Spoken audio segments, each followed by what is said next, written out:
Embajador Moreno, es un placer tenerlo el día de hoy aquí. Cuénteme, ¿por qué la diplomacia? Primero le agradezco por el cafecito, el desayuno, por la invitación. En mi caso personal, de por qué elegí esta carrera. En una reflexión honesta diría que dos motivaciones poderosas. Una, el deseo de conocer el mundo, es válido, y el otro, vanidad. De la vanidad me vacuné tempranamente, porque le disminuye a cualquier persona. La sed de mundo no se ha agotado. Sigo siendo un pata caliente. ¿Cómo fue su preparación académica y cuál es el perfil académico que un joven interesado en el cuerpo diplomático debería seguir hoy en día? Terminé mis estudios de jurisprudencia. Seguí en Quito la carrera de posgrado de Ciencias Internacionales y recibí el segundo doctorado en esa materia. Posteriormente, gracias a una beca de Naciones Unidas, fui a estudiar en la Academia de Derecho Internacional en La Haya. El diplomático, el primer tamiz para mí es el psicológico, porque el diplomático debe estar equipado de una enorme dosis de aventura para soportar climas diferentes, idiomas diferentes, ambientes diferentes, comidas diferentes, idiosincrasia, y ser observador y tolerante. O sea, no llevar los dogmas con los que salió del país. Se van a encontrar que las religiones en el mundo todas son verdaderas y todas son válidas. Y todos esos dioses merecen respeto. Si no se supera la etapa psicológica, habría que pensar en otra actividad. Los conocimientos son importantes, pero no es todo. Me imagino que tiene que existir también un cierto conocer extracurricular. Practicar deportes, porque el deporte significa no solo esparcimiento, sino posibilidad de contacto con autoridades o con colegas de otros países. El montañismo es formidable, crea una hermandad muy estrecha, el desafío de coronar una montaña. Y montañas tenemos en todos los países. Cuando estuve en Japón, escalé el Monte Fuji, en Bolivia el Chacaltaya. Hay hobbies también que se puede compartir, el gusto por el cine, ¿sí? El gusto por la música, la literatura, el intercambiar o comentar libros. ¿Cuáles son las responsabilidades y las áreas de trabajo que tiene un embajador? Sí, las responsabilidades se parecen al cajón de zapatero, de todo, ¿sí? Porque es el representante del país, de los intereses del país, y los intereses son infinitos. Obviamente que hay prioridades y que corresponde a una época, a un momento. En un momento será la parte económica la que tenga prioridad, otra puede ser la parte social, el problema migratorio, los desplazamientos peligrosos, las desapariciones. Otro momento puede ser el político, donde se necesita el respaldo, el apoyo de otros países frente a una postura determinada, cuestiones ambientales.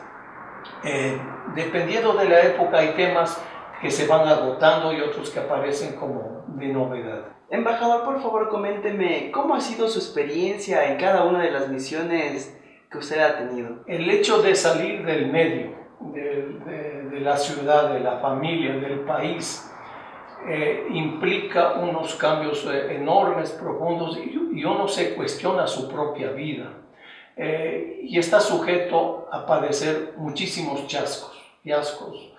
Recuerdo que al día siguiente de llegado a mi primer destino diplomático en Alemania, salí a caminar como judío errante a conocer la inmensa ciudad y al final del día, muerto de hambre, buscando un restaurante.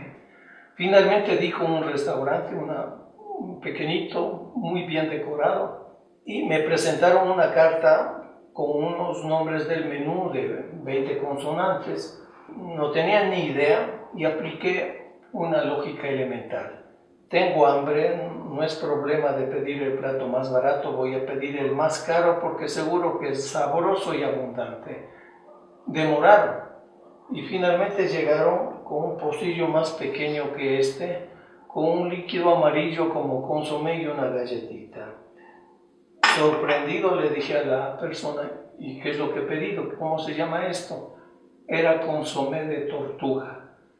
Tuve que dormirme con la barriga vacía sin tener a quien culpar de ese chasco. En Japón, por ejemplo, recuerdo que una de las primeras reuniones así muy grandes, la costumbre es, y tiene mucha razón en eso, normas de higiene, dejar los zapatos en un espacio antes de ingresar. Y a la salida mi angustia era que si alguien por equivocación se llevó mis zapatos. Muy interesante el recuerdo que nos comparte, embajador. Dentro de cada país, dependiendo de la situación política del momento, pueden existir muchos retos en el servicio exterior. Puede ser que, por ejemplo, un país se encuentre en guerra, esté con problemas económicos. ¿Qué es lo recomendable? Yo diría que la primera reacción humana, obvia, es solidaridad. Tener solidaridad a un país que sufre un tsunami, un terremoto, un incendio masivo o peligro inminente de guerra. Por ejemplo, un tema actual, migración. No todos los países tienen este problema. Hay países de tránsito, hay países de destino y otros países donde no hay migración. El caso de Japón, por el propio idioma, es un país que no tiene migración. Pero en Centroamérica, Norteamérica, ese es un drama diario. Y el funcionario debe estar muy bien entrenado para eso, no solamente en la parte jurídica de protección al desamparado, al indocumentado, sino también una preparación mental, porque hay dramas desgarradores que puede derrumbar a cualquier mente. Ver los casos de muerte en el desierto, los casos de asesinato de coyotes, la forma de hacinamiento en camiones en que terminan muertos por decenas, visitar las cárceles, porque es parte de la protección que se debe dar. Todo eso no es muy grato. O visitar anfiteatros, las morgues de los desaparecidos, ayudar a identificar a los familiares que han mandado algunas fotos o características. Se podría pensar que la diplomacia tradicional se manejaba solamente bajo parámetros de contactos oficiales de autoridad a autoridad, pero ahora es muy cambiante y también hay que aproximarse a estas condiciones de enorme miseria o de enorme riesgo y vulnerabilidad. Embajador, realmente estoy muy agradecido por tenerlo el día de hoy aquí y gracias por haber venido y por todas las experiencias que ha compartido con nosotros. Gracias por el desayuno, Rafael. Gracias nuevamente y felicito a usted y a sus compañeros por la iniciativa que están desarrollando. When I wake up in the morning, love, and the sunlight hurts my eyes, and something without warning, love, bears heavy on my mind.